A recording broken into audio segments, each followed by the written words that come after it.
Hai semuanya, jumpa lagi dengan aku Sisi Sultia. Kali ini kita berada di segmen belajar tutorial tentang kisi-kisi soal, jawaban serta penjelasan terkait dengan wabah dalam studi epidemiologi. Nah, ini itu untuk formasi epidemiologi bagi teman-teman yang mau tes CPNS dan P3 Kesehatan, P3K Kesehatan.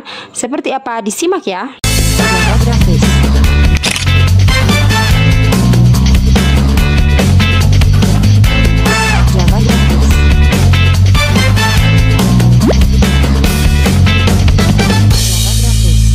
Nah, yang pertama kita akan membahas tentang soal, jawaban, dan juga dengan penjelasannya. Nah, yang pertama nomor 1, wabah penyakit menular yang selanjutnya disebut wabah. Pengertiannya adalah, ini dia jawabannya. Wabah adalah kejadian berjangkitnya suatu penyakit menular dalam masyarakat yang jumlah penderitanya meningkat secara nyata melebihi daripada keadaan yang lazim pada waktu dan daerah tertentu serta dapat menimbulkan malapetaka. Yang kedua, definisi dari tim gerak cepat atau TRC adalah tim gerak cepat atau tersi tim yang tugasnya itu membantu upaya penanggulangan KLB atau wabah. Nah, jenis-jenis penyakit menular tertentu yang dapat menimbulkan wabah adalah, ingat, ini tuh jenis-jenis penyakit menular tertentu ya, harus diingat. Nah, ini tuh yang dapat menimbulkan wabah adalah, ini dia. Jenis-jenis penyakit menular yang dapat menimbulkan wabah itu ada kolera, pes, DBD, campak, polio, difteri, pertusis, rabies, malaria, avian influenza H5N1, antraks, leptospirosis, hepatitis, influenza A baru. Ya, ini tuh zaman pandemi tahun 2009. Nah, terus kemudian ada meningitis, ada yellow fever, dan chikungunya. Selanjutnya, bagaimana tata cara penemuan penyakit menular tertentu yang dapat menimbulkan wabah? Bagaimana cara penemuannya? Yang pertama, yaitu penemuan penyakit menular dapat menimbulkan wabah yang dapat dilakukan secara pasif dan aktif. Nah, penemuan secara pasif yaitu melalui penerimaan laporan informasi kasus dari fasilitas pelayanan kesehatan meliputi diagnosis secara klinis dan konfirmasi laboratorium.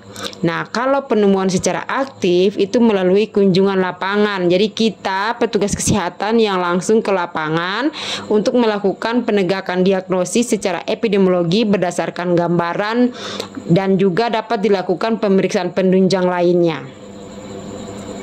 Nah, bagaimana cara menentukan suatu daerah untuk ditetapkan sebagai keadaan KLB atau wabah?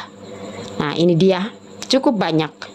Ya, jadi suatu daerah itu dapat ditetapkan dalam keadaan KLB atau wabah apabila memenuhi salah satu kriteria berikut. Jadi dari A sampai F itu, ya tidak harus semua A sampai F ya, ada satu saja ya, salah satu saja itu sudah bisa dikategori KLB ya.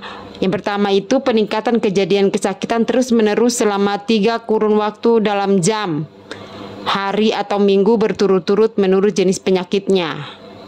Terus kemudian peningkatan kejadian kesakitan 2 kali lebih dibandingkan dengan periode sebelumnya dalam kurun waktu jam, hari atau minggu menurut jenis penyakitnya. Jadi ini tuh sangat banyak ya. Tapi apabila ada salah satu yang terpenuhi saja itu sudah dinyatakan KLB atau wabah. Ya, jadi teman-teman bisa lihat di sini kriterianya. Ya, kriterianya itu ada 6. Selanjutnya saya akan ke nomor 6. Bagaimana cara penanggulangan KLB atau wabah? Mohon caranya. Caranya adalah melakukan penyelidikan epidemiologis, selalu melaksanakan penata laksanaan penderita yang mencakup kegiatan pemeriksaan, pengobatan, perawatan, dan isolasi penderita termasuk tindakan karantina. Kemudian ada pencegahan dan pengebalan, pemusnahan penyebab penyakit, penanganan jenazah akibat wabah, penyuluhan kepada masyarakat, upaya penanggulangan lainnya. Itu yang harus dilakukan dalam penanggulangan KLB atau wabah. Ya. Bagaimana cara pelaporan dalam wabah, cara melaporkan wabah begitu, pelaporan wabah. Ini dia. Nomor 7. Jadi tenaga kesehatan atau masyarakat wajib memberikan laporan kepada kepala desa, lurah atau puskesmas terdekat atau jejaringnya selama lambatnya 24 jam sejak mengetahui adanya penderita atau tersangka penderita penyakit tertentu. Jadi ini tuh terkait dengan hierarki pelaporan. Ya, jadi dari desa, terus kemudian desa dalam hal ini dari RT RW ke puskesmas, karena puskesmas itu kan dia ada di kecamatan. Nah, terus kemudian pimpinan puskesmas itu dia langsung melaporkan ke dinas kesehatan, lalu diteruskan sampai ke tingkat bupati, ya, bupati atau wali kota. Gitu. Jadi dia ada jenjang hierarkinya. Ini tuh sampai ke Direktorat Jenderal di Kementerian Kesehatan juga nyangkut ke sana. Nah, terus yang kemudian terakhir yang keempat itu pelaporan KLB wabah meliputi laporan penetapan, perkembangan dan laporan penanggulangan KLB atau wabah, ya. Kemudian di sini nomor 9, bagaimana gambaran umum penyakit kolera. Jadi ini tadi itu yang termasuk dalam penyakit menular tertentu, ya. Ada kolera. Gambar umumnya itu adalah ini. Merupakan kejadian diare yang ditandai dengan buang air besar yang mengucur seperti cairan beras. Nah, terus kemudian dia punya bau khas sehingga dalam waktu singkat tubuh kekurangan cairan atau dehidrasi. Pada pemeriksaan spesimen tinja ditemukan kuman kolera, ya. Nah, itu atau juga ada dalam darah, ya, itu juga ada. Jadi ada ini yang masuk dalam pemeriksaan lab, ya, gitu. Terus selanjutnya kalau untuk penyakit pes bubo itu gambaran umumnya seperti apa? Ini dia. Gambaran pes bubo merupakan penyakit yang mempunyai gejala demam tinggi, tubuh dingin, menggigil, nyeri otot, sakit kepala hebat ditandai dengan pembekakan kelenjar getah bening di lipatan paha, ketiak, dan leher. Nah, pada pemeriksaan cairan bubo ini dilakukan dengan diperiksa di laboratorium, ya. Kemudian nanti akan ditemukan kuman pes. Di situ dia bisa ketahuan. Jadi penyakit menular tertentu ini itu dia yang tadi itu ada yang aktif dan pasif. Nah, itu dia. Harus ada pemeriksaan laboratorium. Selanjutnya bagaimana gambar umum penyakit pes pneumonik. Nah, kalau tadi itu pes bubo, kalau ini pes pneumonik.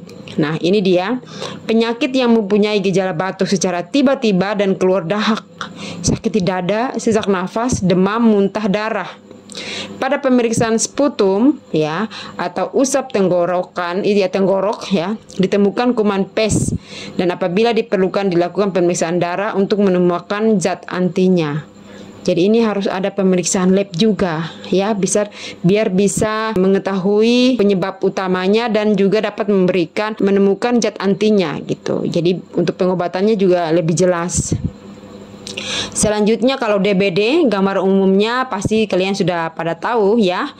Nah, ini seperti mempunyai gejala demam tinggi menandak 2-7 hari disertai dengan tanda-tanda perdarahan berupa bintik-bintik merah, lalu mimisan, pendarahan pada gusi, muntah darah, berak darah. Nah, ini tuh dilakukan pemeriksaan laboratorium dari sediaan darah. Hematroknya itu naik sampai 20% dan trombositnya itu kurang dari 100.000 dan juga ada serologisnya itu positif. Nah, itu bisa dikategorikan sebagai menderita penyakit DBD. Selanjutnya bagaimana gambaran umum dari campak. Kalau campak itu adalah gejala panas yang tinggi dengan bercak kemerahan atau ras di sekitaran kulit. Nah, ini tuh salah satu gejala lainnya itu ada batuk, pilek, dan mata tuh merah. Itu tandanya ada campak gitu. Itu gambaran umumnya seperti itu. Selanjutnya, bagaimana cara pencegahan dan pengebalan dalam penanganan kasus wabah. Nah, ini dia. Nah, yang nomor 13 ini tindakan pencegahan dan pengebalan yang dilakukan untuk bisa sesuai dengan jenis penyakit atau penyakit wabah itu hasil penyelidikan epidemiolognya itu harus melakukan pengobatan penderita sedini mungkin agar tidak menjadi sumber penularan penyakit. Nah, itu dilakukan dengan tindakan isolasi atau karantina. Jadi orang-orang yang sakit yang itu dia harus disendirikan, dipisahkan dengan orang yang sehat. Nah, terus takutnya ketularan. Nah, gitu. Terus peningkatan daya tahan tubuh dengan perbaikan gizi dan imunisasi. Jadi harus divaksin. Ya, harus divaksin itu. Itu salah satu pencegahannya. Terus lalu kemudian perlindungan diri dari penularan penyakit. Ya, termasuk menghindari kontak dengan penderita. Nah, itu makanya dilakukan karantina dan atau isolasi. Terus kemudian harus menjaga kebersihan, jangan sampai tercemar. Terus kemudian menggunakan APD ya bagi teman-teman nakes. Lalu selalu hidup bersih dan sehat. Dan juga penggunaan obat profilaksis. Nah, ini obat-obat ini tuh harus berdasarkan resep dokter. Lalu kemudian yang terakhir pengendalian sarana lingkungan hewan pembawa penyakit ya. Jadi hewan itu kalau biasanya kan penyakit menular kan juga dia bisa tertular membawa penyakit juga. Jadi dia itu juga sebagai pejamu ya. Jadi kalau dia ngasih ke kita itu hewan-hewan itu, jadi kita harus memisahkan diri juga dengan hewan ya. Nah, selanjutnya jenis penyakit menular tertentu yang dapat menimbulkan wabah dan upaya penanggulangan diatur dalam kebijakan apa. Nah, maksud dari pertanyaan ini itu adalah semua hal yang tadi kita bahas dari nomor 1 sampai 13 itu saya mendapatkan sumbernya dari mana begitu. Nah, jadi saya nggak ngoceh sembarangan nih. Ini ngocehnya nggak sembarangan. Ini tuh diatur semua dalam Peraturan Menteri Kesehatan Republik Indonesia nomor 1501-Menkes-Per-X-2010 yang membahas tentang wabah serta penanggulangannya. Ya, jadi teman-teman bisa lihat di situ aturan ini bisa ada berisi berbagai macam informasi terkait dengan wabah dan cara penanggulangannya seperti apa. Nah, itu dia yang bisa aku share ke teman-teman. Semoga bermanfaat. Sampai jumpa. Dadah.